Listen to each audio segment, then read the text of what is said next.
안녕하세요. 지혜의 숲에서 길을 찾는 여러분과 함께하는 시간입니다. 오늘 우리가 나눌 이야기는 여러분이 매일 믿고 맡기는 은행에 관한 조금은 불편하지만 반드시 알아야 할 진실입니다. 오늘 이 이야기가 여러분의 소중한 자산을 지키는데 중요한 지혜가 되기를 바랍니다. 잠시 시간을 내어 구독과 좋아요를 눌러주시면 저희가 더 좋은 콘텐츠를 만드는데 큰 힘이 됩니다. 또한 이 중요한 정보를 주변에 사랑하는 사람들과 공유하여 지혜를 나누는 축복이 함께하기를 기원합니다. 자, 이제 시작하겠습니다. 은행은 당신에게 거짓말을 하고 있습니다. 그들은 당신의 돈이 안전하다고 말합니다. 예금자 보호법에 따라 최대 5천만 원까지 보장된다고 말합니다. 언제든 원할 때 돈을 찾을 수 있다고 약속합니다. 하지만 이 세 가지 약속은 모두 교묘하게 포장된 기만일 수 있습니다.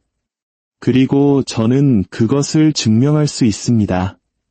지난 2023년 3월 미국의 실리콘밸리 은행에서 고객들이 단 하루 만에 420억 달러, 우리 돈으로 약 55조 원에 달하는 돈을 인출하려고 시도했습니다. 은행은 그 돈을 가지고 있지 않았습니다. 근처에도 미치지 못했죠. 다음 날 아침, 규제당국은 은행을 폐쇄하고 통제권을 장악했습니다. 그리고 일주일도 채 안 되어 미국의 주요 은행 3곳이 연달아 무너졌습니다. 더 충격적인 사실은 여러분의 예금을 보호해야 할 기관, 미국으로 치면 연방예금보험공사가 그 손실을 감당할 돈이 없었다는 것입니다.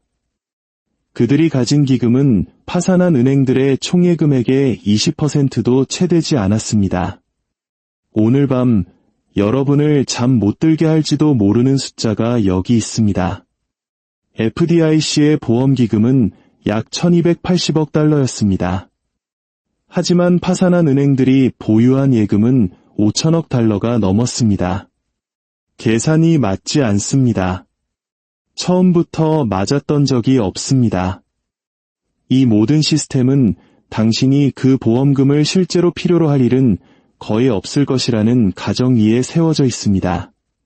그리고 당신이 정말로 그것을 필요로 하는 순간 그들은 규칙을 바꿉니다. 상황은 더 나쁩니다. 베일인이라는 법적 제도가 있습니다. 이는 은행이 파산 위기에 처했을 때 예금자 보호 한도를 초과하는 예금을 압류하여 망해가는 은행의 주식으로 강제 전환할 수 있도록 허용하는 제도입니다. 이미 선진국에서 일어난 일입니다. 2013년 키프로스, 사람들은 어느 날 아침 잠에서 깨어나 자신의 은행 계좌에서 예금의 최대 47%가 사라진 것을 발견했습니다. 경고도, 항소의 기회도 없었습니다.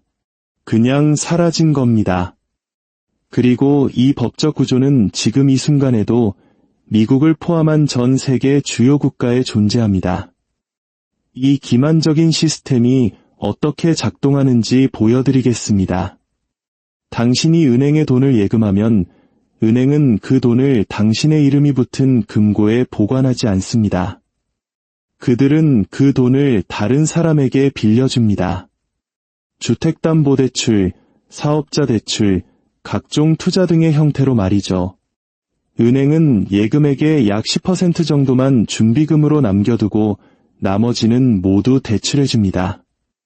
이것을 부분지급준비금 제도라고 부릅니다. 이 제도는 모든 사람이 동시에 돈을 찾으러 오지 않는 한 완벽하게 작동합니다. 하지만 모두가 동시에 돈을 원할 때 이 수학 공식은 즉시 무너집니다. 당신의 은행이 1,000억 원의 예금을 보유하고 있더라도 실제 현금은 100억 원에 불과할 수 있습니다. 나머지 900억 원은 즉시 회수할 수 없는 대출이나 판매하는 데 시간이 걸리는 채권 등에 묶여 있습니다. 거짓말은 바로 여기서 시작됩니다. 당신의 은행 계좌에는 잔액이 표시됩니다. 당신은 그 숫자를 보고 이건 내 돈이야 라고 생각합니다.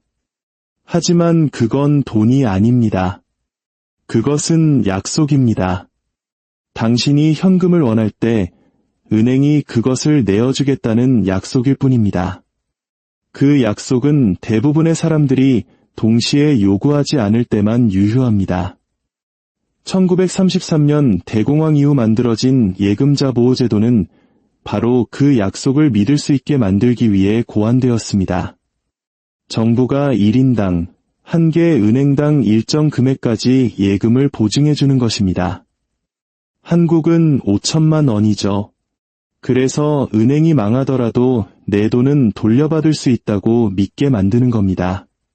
하지만 모든 금융상품이 그렇듯 작은 글씨로 쓰인 약관을 읽어봐야 합니다. 예금보험공사는 모든 예금자를 위해 5천만 원을 따로 떼어놓고 있지 않습니다. 그들은 기금을 가지고 있을 뿐입니다. 그리고 그 기금은 대한민국 전체의 보호대상 예금 총액에 비하면 아주 작은 부분에 불과합니다. 미국 FDIC의 경우 보증해야 할 총예금액의 3%, 즉 100달러당 1달러 30센트만 보유하고 있습니다. 1,000원 중 20원도 채 안 되는 돈으로 당신의 전 재산을 지켜주겠다고 약속하는 셈입니다. 이 시스템은 은행 파산이 드물고 규모가 작을 것이라는 도박에 기반하여 작동합니다. 2023년 3월 9일 실리콘밸리 은행의 고객들은 그들의 돈을 원했습니다. 일부가 아니라 거의 모두가 동시에 말이죠. 하루 만에 420억 달러의 인출 요청이 쇄도했습니다.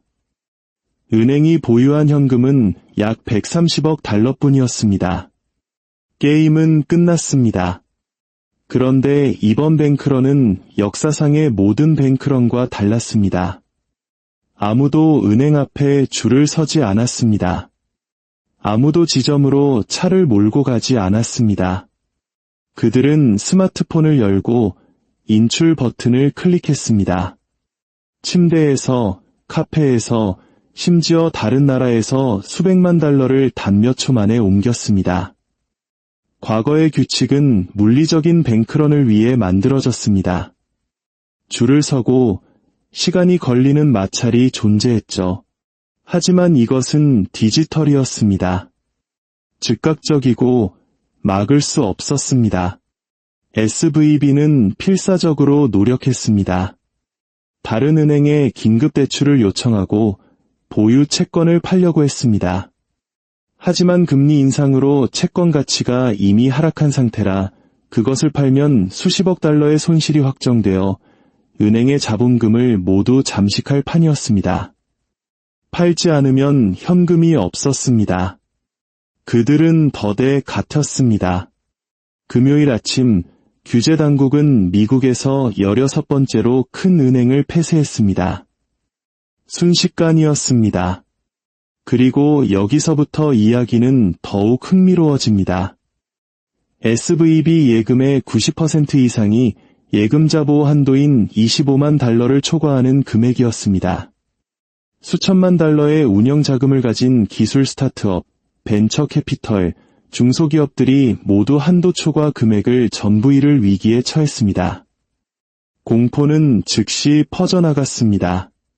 신문이나 TV가 아니라 슬랙 채널, 단체 채팅방, 트위터를 통해서 말입니다. SVB가 하룻밤 사이에 무너질 수 있다면 다른 은행은 안전한가? 48시간 안에 시그니처 은행이 무너졌습니다. 자산 1,100억 달러가 사라졌습니다. 그 후 퍼스트 리퍼블릭 은행에서 예금이 빠져나가기 시작했습니다. 은행 자체는 건전했지만 며칠 만에 1,000억 달러가 인출되었습니다. 공포는 전염성이 강하고 디지털 시대의 공포는 빛의 속도로 퍼집니다. 결국 연방정부와 중앙은행은 선택의 기로에 섰습니다. 규칙을 따르고 보험 한도를 넘는 예금자들이 돈을 잃게 두어 금융 시스템 전체의 붕괴를 초래할 것인가, 아니면 규칙을 깨고 시스템을 구할 것인가. 그들은 규칙을 깼습니다. 미 재무부, 연준, FDIC는 긴급회의를 열고 시스템적 리스크 예외 조항이라는 것을 발동했습니다. 기본적으로 정상적인 규칙을 따를 경우 경제에 치명적인 피해를 줄 것이라고 선언하고 규칙 적용을 중단한 것입니다. 그들은 25만 달러를 초과하는 모든 예금을 전액 보호하겠다고 발표했습니다. 법으로 정해진 한도는 무시되었습니다. 대안은 시스템 전체의 붕괴였기 때문입니다. 하지만 아무도 묻지 않는 질문이 있습니다. 그 돈은 어디서 나왔을까요? FDIC 기금은 턱없이 부족했습니다. 정답은 연방준비제도, 즉 미국의 중앙은행입니다. 그들은 새로운 긴급 대출 프로그램을 만들었습니다. 사실상 존재하지 않는 돈을 찍어내어 파산하는 은행의 예금을 막아준 것입니다. 이것이 그들이 항상 하는 일입니다. 돈을 찍어내고 통화 가치를 떨어뜨립니다. 당신의 계좌 잔고는 그대로 유지되지만 그 돈으로 살 수 있는 것들은 줄어듭니다. 이것이 바로 예금보험에 숨겨진 세금입니다. 계좌의 숫자는 보호되지만 그 구매력은 보호되지 않습니다. 불편한 현실은 이렇습니다. 그들은 몇몇 중견은행을 구하기 위해 이런 조치를 취했습니다. 만약 JP모건이나 뱅크 오브 아메리카 같은 거대 은행에서 이런 일이 벌어진다면 어떻게 될까요? JP모건 하나만 해도 3조 달러가 넘는 예금을 보유하고 있습니다. FDIC 기금 전체를 쏟아부어도 한 은행 예금의 5%도 감당할 수 없습니다. 정답은 항상 같습니다. 돈을 찍어내는 것입니다. 당신의 예금은 보장되지만 그 돈의 가치는 계속해서 하락할 것입니다. 그것은 보호가 아니라 기만입니다. 하지만 더 나쁜 선택지가 있습니다. 이론이 아니라 이미 법으로 제정된 정책입니다. 바로 베일인입니다. 2008년 금융위기 이후 대중은 베일아웃, 즉 국민의 세금으로 무모한 은행을 구제하는 것에 분노했습니다. 정치인들은 다시는 그런 일이 없을 것이라고 약속했습니다. 그리고 그들은 그 약속을 지켰습니다. 다만 베일아웃을 더 교활한 것으로 대체했을 뿐입니다. 베일아웃은 정부가 세금으로 은행을 구합니다. 베일인은 예금자와 채권자가 은행을 구합니다. 일정 금액을 초과하는 당신의 예금은 압류되어 은행의 자본, 즉 주식으로 강제 전환됩니다. 당신은 돈을 돌려받는 것이 아니라 망해가는 회사의 주식을 받게 되는 것입니다. 이것이 암울한 소설처럼 들린다면 이미 현실에서 일어난 일이라는 것을 아셔야 합니다. 2013년 3월 키프로스, 유럽연합과 IMF는 구제금융의 조건으로 베일인을 요구했습니다. 10만 유로를 초과하는 예금이 압류되었습니다. 키프로스 은행에서는 한도 초과 예금의 47.5%가 주식으로 전환되었습니다. 어떤 은행에서는 10만 유로 이상 예금이 전액 사라졌습니다. 수십 년간 저축한 사람들, 직원 월급을 넣어둔 중소기업 사장들, 은퇴자들, 그들은 어느 날 아침 계좌에 접속했다가 평생 모은 돈이 사라지고 그 자리에 휴지 조각이 될 운명인 은행 주식이 채워져 있는 것을 발견했습니다. 언론은 이를 일회성 특별 사례라고 불렀습니다. 하지만 그것은 그들이 2008년에도 했던 똑같은 거짓말입니다. 일회성 비상조치는 영구적인 정책이 됩니다. 키프로스는 선례를 남겼습니다.